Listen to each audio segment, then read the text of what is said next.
दोस्तों जी ये आटे का रेट है और ये जी आटे का थोड़ा यहाँ से मैं दिखाता चलूँ आप लोगों को। तो ये अब ये उल्टा नज़र आ रहा है। ये जी ये आप देख सकते हैं जी, ये सनशाइन आटा है जी।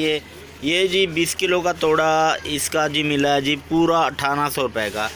1800 रुपये का जी तोड़ा मिला है। और सेल अब आपकी मर्ज़ी है आपने कितने का सेल करना है, ठीक है। तो पेट्रोल का ख़र्चा वर्चा निकाल के कोई 1850 का सेल कर रहा है, कोई 1830 का सेल कर रहा है। अब आप लोगों की मर्ज़ी है, ठीक है। तो बाकी जी किलो जो इसका रेट है, किलो जी कोई 100 रुपये किलो सेल कर रहा है, कोई 105, कोई 110-20 को सेल कर रहा है।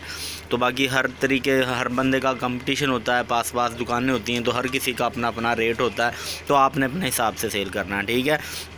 तो बाकी फ्रेंड्स अब तक की यही अपडेट है, और भी ऐसी अपडेट्स के लिए हमारे चैनल को सब्सक्राइब कर लें। Thanks for watching. अल्लाह हाफिज़।